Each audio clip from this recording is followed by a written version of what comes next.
Hello, Magic Casters of all shapes and sizes. My name is Chance. Welcome to my Spellbook, and thank you so much for tuning into the 10th episode of our second level spell series. Today we're going to be talking about one of the kind of more interesting spells in the way that, firstly, the naming convention behind it, as well as the effects, are pretty dang cool as well.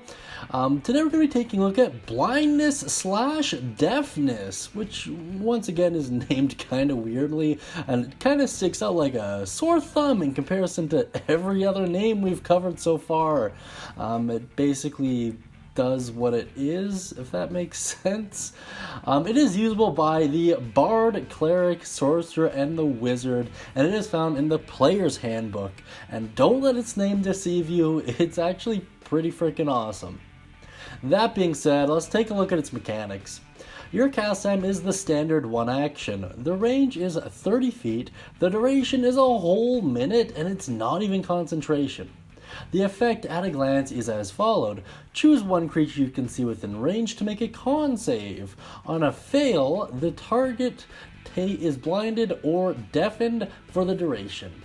They remake the con save at the end of their turn, ending the effect on a success. At higher levels, you get to target one additional creature for each spell slot above second. The components are just verbal, meaning you just have to speak an incantation, and wham! Done deal. And the school is Necromancy, which is really cool, because we haven't covered a lot of them, so I like covering them. Fantastic! Let's take a look at the full description and just flesh it out a bit better. You can blind or deafen a foe! Choose one creature that you can see within range to make a Constitution saving throw. If it fails, the target is either blinded or deafened, and it's your choice, by the way, for the duration. At the end of each turn, the target can make a Constitution saving throw. On a success, the spell ends. At higher levels, when you cast a spell using a spell slot of 3rd level or higher, you can target one additional creature for each slot above second. Whew, wow, I really like it. In case you're not super familiar with the blinded condition, a blinded creature can't see and fails any ability checks that require sight. Attack rolls against the creature have advantage, and the creature's attack rolls have disadvantage. And for deafened, a deafened creature can't hear and fails any ability check that requires hearing. It's pretty good. I really like it. There's a ton of kind of funny, hilarious ways to use it, but there's also a lot of pretty cool alternative uses. That being said, let's check them out. So, the first one's kind of a granted, but it's gonna be worth pointing out anyways. One of the primary benefits of blinding a person is it's very difficult for them to cast offensive spells. The vast majority of offensive spells require you to have a direct line of sight with the target. And if you can't see, you can't have a direct line of sight. So there goes that problem. In terms of the Deafened Condition, it could be incredibly useful in one of two ways. The first is preventing them from hearing something that they might need to hear.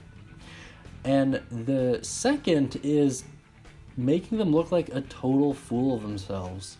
This can also be done using the blinded effect as well. For example, let's say you're at a very luxurious party and all of a sudden your mark just loses his ability to see, and he starts collapsing into tables and making a huge mess, spilling drinks all over himself, and he has to go to and then the spell effect ends, and then he has to go to the bathroom to get himself cleaned up, and that's where you make your move. I think there's a ton of interesting ways to do this from a stealth perspective especially. I dare say that's probably the main campaign or the main quest type in which you're going to get the most bang for your buck out of this spell. However, that being said, if you have any alternative uses, ideas, or cool stories involving blindness / deafness, please let me know down in the comment section beneath. I like reading on them and really just curious more than anything else. With that all out of the way, let me take a quick moment to thank our patrons, Marcos G. Guzman Jr., Reina, Tanner Frazier, Kenny Garcia, Bruce T, Tato Seal, and Spider-Man and his amazing friends. Thank you so much, guys. The support has been unreal, and I just appreciate it more than you could ever know. We also do the daily live streams from 10 p.m. to 11 p.m. Mountain Standard Time, so feel free to check into those whenever you have the time. We do them almost every day. Every once in a while, life will get in the way, and I always update it in my community section, so just check there if I'm not available, and there'll be an answer whether or not we're doing a live stream there.